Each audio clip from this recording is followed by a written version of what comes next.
نحمدہ و نصلی علی رسولہ الکریم اما بعد السلام علیکم ورحمۃ اللہ وبرکاتہ۔ آج کی اس ویڈیو میں ہم ٹرانسلیشن دیکھیں گے سورۃ البقرہ پارہ 2 ربع 2 آیت نمبر 199 سے 201 کی ٹرانسلیشن سوال و جواب کی شکل میں دیکھیں گے۔ اعوذ باللہ من الشیطان الرجیم، بسم اللہ الرحمن الرحیم۔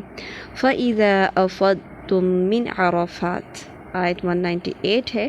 اللہ سبحانہ تعالیٰ فرماتا ہے فَإِذَا، پھر جب، أَفَضْتُم، پلٹو تم، کہاں سے پلٹو؟ من عرفات، عرفات سے جب پلٹو تو کیا کرو؟ عرفات سے واپسی میں کہاں پر اللہ تعالیٰ کا ذکر کرو؟ فَاذْكُرُوا اللَّهَ، تو ذکر کرو اللہ کا، کہاں؟ عند المشعر الحرام، پاس مشعر حرام کے۔ ذکر کیسا کرنا ہے؟ وَاذْكُرُوهُ كَمَا هَدَاكُمْ، اور ذکر کرو اس کا جیسا کہ اس نے رہنمائی کی ہے تمہاری، یعنی جس طریقے سے اللہ سبحانہ و تعالیٰ نے ذکر سکھایا ہے آپ صلی اللہ علیہ وسلم کے ذریعے، اسی طریقے سے اللہ تعالیٰ کا ذکر کرنا ہے۔ اب سوال یہ پیدا ہوتا ہے کہ یہ مشعر حرام کون سی جگہ ہے؟ تو آگے دیکھتے ہیں کہ تفسیر سے ہمیں کیا پتہ چلتا ہے۔ تفسیر سے ہمیں پتہ چلتا ہے کہ کعبے سے اگر چلیں تو پہلے منی آتا ہے، پھر مزدلفہ آتا ہے اور پھر عرفات آتا ہے۔ یعنی آپ یہاں سے دیکھیں، یہ مکہ، پھر یہ منی، اور پھر یہ مزدلفہ بیچ میں ہے، اور پھر یہ عرفات ہے۔ حاجی کیا کرتے ہیں؟ حاجی 8 ذی الحج کو، جسے یوم ترویہ بھی کہا جاتا ہے، منی میں ٹھہرتے ہیں، یہاں منی میں ٹھہرتے ہیں۔ یہاں منی میں ظہر سے پہلے پہنچتے ہیں اور ظہر، عصر، مغرب، عشاء اور فجر منی میں ادا کرتے ہیں۔ اس کے بعد 9 ذی الحج کو عرفات جاتے ہیں، 9 ذی الحج کو عرفات جاتے ہیں، اور سورج ڈھلنے سے لے کر اس کے غروب ہونے تک عرفات میں ہی وقوف، یعنی یہیں ٹھہرے رہتے ہیں، اور یہی سب سے بڑا رکن ہے حج کا۔ آپ صلی اللہ علیہ وسلم نے فرمایا کہ حج عرفات میں وقوف ہی کا نام ہے، یعنی حج میں عرفات کے مقام پہ رکنا لازمی ہے، یہی حج ہے۔ اس کے بعد لوگ یہاں سے پلٹتے ہیں، واپس جاتے ہیں، تو راستے میں مزدلفہ میں ٹھہرتے ہیں۔ مشعر حرام جو ہے وہ ایک پہاڑ کا نام ہے، اور اس کے پاس سے مراد مزدلفہ ہے، کہ مزدلفہ میں اللہ تعالیٰ کا ذکر کرنا ہے، اور یوں کہ یہ علاقہ حرم میں شامل ہے، اس لیے اسے مشعر حرام کہا گیا۔ عرفات سے واپس آ کر حاجی حضرات رات یہاں بسر کرتے ہیں، اور صبح کی نماز اندھیرے میں پڑھ کر سورج طلوع ہونے کے قریب تک اللہ تعالیٰ کا ذکر کرتے رہتے ہیں، پھر سورج طلوع ہونے سے پہلے منی کی طرف روانہ ہو جاتے ہیں۔ اللہ سبحانہ و تعالیٰ نے یہ جو بات بیان کی کہ اللہ تعالیٰ کا ذکر کرو، جیسے کہ اللہ تعالیٰ نے ہدایت دی، تو ذکر اللہ تعالیٰ کے بتائے ہوئے طریقے پر کیوں کرنا ہے، اس کی وجہ بھی بتائی، اور اس کی وجہ کیا ہے کہ وَإِن كُنتُم مِّن قَبْلِهِ لَمِنَ الضَّالِّينَ، اور بے شک تھے تم اس سے قبل البتہ گمراہیوں میں یا گمراہوں میں سے۔ تو بات یہ ہے کہ جب تک انسان اللہ تعالیٰ کے بتائے ہوئے طریقے پہ نہ چل رہا ہو، نہ جانتا ہو اللہ تعالیٰ کے بتائے ہوئے طریقے کو، تو انسان کہاں ہوتا ہے؟ گمراہیوں میں ہوتا ہے۔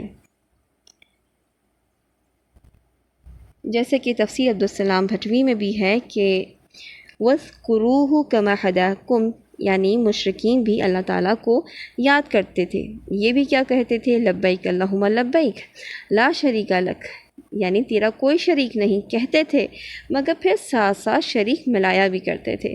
کیا کہتے تھے؟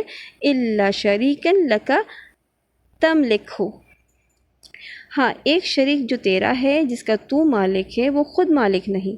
اللہ تعالیٰ نے فرمایا اس کو اس طرح یاد کرو جیسے اس نے تمہیں ہدایت دی، یعنی اس کے ساتھ کسی اور کو نہ پکارو، جیسے کہ فرمایا فَلَا تَدْعُوا مَعَ اللَّهِ إِلَٰهًا آخر، اللہ کے ساتھ کسی اور کو نہ پکارو، یعنی اللہ تعالیٰ کا ذکر اس طرح کرو کہ اس کے ساتھ کسی اور کو شریک نہ کیا جائے۔ آیت نمبر 199 میں اللہ تعالیٰ نے فرمایا ثُمَّ أَفِيضُوا مِنْ حَيْثُ أَفَاضَ النَّاسِ، پھر تم پلٹو، ثم پھر افیدو تم پلٹو، من حیث جہاں سے، افاض الناس جہاں سے پلٹتے ہیں لوگ، کہاں سے پلٹو؟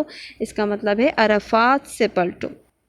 یعنی اہل مکہ جو لوگ تھے، قریش کے جو لوگ تھے، وہ یہ سمجھتے تھے کہ ہمارے لیے عرفات جانا ضروری نہیں، اور ہم جو ہے وہ عرفات تک نہیں جایا کرتے تھے اور پلٹ جایا کرتے تھے مزدلفہ سے۔ یہاں پہ کہا گیا کہ نہیں، سارے ہی لوگوں کو جو ہے کہاں سے پلٹنا ہے؟ عرفات سے۔ پھر فرمایا کیا کرو؟ وَاسْتَغْفِرُوا اللَّهَ، اور بخشش مانگو اللہ سے۔ کیوں بخشش طلب کرو؟ ان اللہ غفور الرحیم، کہ بے شک اللہ سبحانہ و تعالیٰ بہت بخشنے والا، نہایت رحم کرنے والا ہے۔ آیت نمبر 200 ہے، اللہ تعالیٰ فرماتے ہیں فَإِذَا قَضَيْتُم مَنَاسِكَكُمْ، پھر جب پورے کر چکو تم اپنے مناسک حج، جب حج پورا مکمل ہو جائے تو کیا کرو؟ مناسک حج پورے کرنے کے بعد بھی اللہ تعالیٰ نے کیا فرمایا کہ اللہ تعالیٰ کا ذکر کرو۔ فَاذْكُرُوا اللَّهَ، تو ذکر کرو اللہ تعالیٰ کا۔ ذکر کیسے کرو؟ كَذِكْرِكُمْ آبَاءَكُمْ، جیسا کہ ذکر کرنا ہے تمہارا اپنے آباء و اجداد کا، یعنی جیسے کہ تم آباء و اجداد کا ذکر کرنے میں بہت دل لگاتے ہو، بہت زیادہ کثرت سے ذکر کرتے ہو اپنے آباء و اجداد کا، اپنے والدین کا، اپنے گھر والوں کا، تو اسی طریقے سے او اشد ذکر، یا زیادہ شدید ذکر کرنا، یا اس سے بھی زیادہ کثرت سے جو ہے وہ ذکر کرنا ہے، کس کا؟ اللہ سبحانہ و تعالیٰ کا۔ دراصل بات یہ ہے کہ جب لوگ مناسک حج یعنی عرفات سے واپس پلٹتے ہیں تو ماحول ایسا ہوتا ہے کہ انسان سمجھتا ہے کہ اب اس کا حج مکمل ہو چکا ہے، اور لوگ اپنی اپنی باتوں میں مشغول ہو جاتے ہیں۔ اس لیے اللہ تعالیٰ نے اس بات پر بہت زیادہ تاکید کی ہے کہ حج کا وقت کیا ہے؟ بہت زیادہ اللہ تعالیٰ کو یاد کرنے کا ہے۔ اس میں ذکر میں ظاہر ہے کہ جہاں اللہ تعالیٰ کا ذکر کرنا ہے، قرآن مجید کی تلاوت کرنی ہے، وہاں دعا بہت بڑی اہمیت کی حامل ہے۔ تو فرمایا فَمِنَ النَّاسِ مَن يَقُولُ، پس لوگوں میں سے کوئی ہے جو کہتا ہے۔ کیا کہتا ہے؟ یعنی جو دعا کرتا ہے، دعا مراد ہے یہاں پہ۔ فَمِنَ النَّاسِ، پس لوگوں میں سے مَن يَقُولُ، جو کہتا ہے، کچھ لوگ دعا کیسے کرتے ہیں؟ رَبَّنَا آتِنَا فِي الدُّنْيَا، اے ہمارے رب دے ہمیں دنیا میں۔ یعنی ان کا مقصد دعا کیا ہوتا ہے کہ وہ اپنے لیے دنیا مانگتے ہیں۔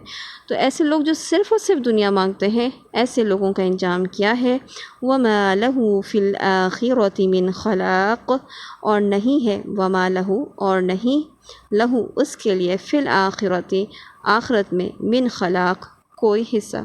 تو جو شخص صرف دنیا مانگے اس کے لیے آخرت میں کوئی حصہ نہیں۔ دنیا میں تو وہ مانگ رہا ہے، اس کو وہ مل جائے گا جو اللہ دینا چاہے گا، لیکن آخرت میں اس کا کوئی حصہ نہیں ہوگا۔ آیت نمبر 201 میں اللہ سبحانہ و تعالیٰ نے ہمیں وہ دعا سکھائی ہے جو کہ ایک عظیم دعا ہے، ایک جامع دعا ہے، اور وہ یہ ہے کہ وَمِنْهُم مَن يَقُولُ، اور ان میں سے کوئی ہے جو کہتا ہے۔ اور لوگوں میں کچھ لوگ کیا مانگتے ہیں؟ رَبَّنَا آتِنَا فِي الدُّنْيَا حَسَنَةً، اے ہمارے رب دے ہمیں دنیا میں حسنہ بھلائی، وفی الآخرۃ حسنہ، اور آخرت میں بھلائی، وقنا عذاب النار، اور بچا ہمیں عذاب سے آگ کے۔ تو ہم یہ دیکھتے ہیں کہ یہ وہ جامع دعا اللہ سبحانہ و تعالیٰ نے ہمیں دکھائی، سمجھائی ہے، بتائی ہے، سکھلائی ہے کہ ہمیں اللہ تعالیٰ سے اس طرح دعا مانگنی چاہیے جس میں ہم دنیا بھی مانگیں اور آخرت بھی مانگیں، اور اپنے بچنے کے لیے دعا یعنی عذاب سے، آگ سے بچنے کے لیے بھی دعا مانگے۔ 202 آیت میں اللہ تعالیٰ فرماتے ہیں اولئک لہم نصیب مما کسبوا، یہی لوگ ہیں جن کے لیے ایک حصہ ہے اس سے جو انہوں نے کمایا، واللہ سریع الحساب، اور اللہ جلد لینے والا ہے حساب۔ یعنی جو لوگ دنیا اور آخرت دونوں مانگتے ہیں ان کے لیے کیا ہے؟ ان کے لیے حصہ ہے۔ یہی لوگ ہیں جن کے لیے ایک حصہ ہے اس سے جو انہوں نے کمایا، واللہ سریع الحساب، اور اللہ جلد لینے والا حساب ہے۔